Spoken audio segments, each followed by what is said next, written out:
சிறகடிக்க ஆசை சீரியல்ல அடுத்து வர எபிசோட்ல என்ன மாதிரியான ட்விஸ்ட் எல்லாம் இருக்க போகுதுங்கிறத இந்த வீடியோவில் பார்க்கலாம். மீனா ரோகிணி உங்ககிட்ட ஒரு முக்கியமான விஷயம் பேசணும்.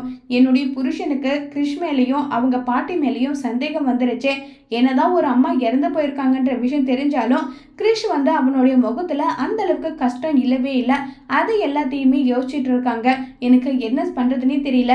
வீட்டில் எவ்வளோக்கு எவ்வளோ சீக்கிரம் உண்மையை சொல்ல முடியுமோ அவ்வளோ சீக்கிரம் உண்மையை சொல்றது தான் நல்லது. என்னாலே இதுக்கு மேலே உண்மையெல்லாம் மறைச்சிட்டு இருக்க முடியாதுன்னு சொல்றாங்க. மீனா, நீங்களே பார்த்துட்டு தானே இருக்கீங்க. எனக்கு எவ்வளோ பிரச்சனை வந்துட்டு இருக்கு. ஒரு பிரச்சனை போனால் ஒரு பிரச்சனை சொல்லி வந்துட்டே இருக்குன்றாங்க. அது நீயும் உன் புருஷனும் தேடிக்கிட்டது. அதுக்கு நாங்கள் என்ன பண்ண முடியும்னு சொல்லிட்டு மீனா சொல்கிறாங்க. இன்னும் ஒரு வாரம் டைம் கொடுக்குறேன்.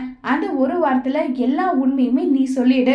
அதுக்கு மேலெல்லாம் என்னால் எதுவும் பண்ண முடியாதுன்னு நல்லா சொல்லிட்டு இருக்காங்க. இதை கேட்டதும் ரோகிணிக்கு ரொம்பவே வருத்தமாக இருக்கு. முதல்ல இவ கதையை முடிச்சு விட்டாவே நான் நிம்மதியாக இருப்பேன்னு தோணுது. எதுக்கு தான் இப்படி டார்ச்சரோ எனக்குன்னு சொல்லிட்டு ரோகிணி ரொம்பவே கோபத்தில் இருக்காங்க. இப்போ ரோகிணி மீனாவை என்ன செய்ய போறாங்கிறத வரப்போற எபிசோட்ல வெயிட் பண்ணி பார்க்கலாம். தேங்க்யூ.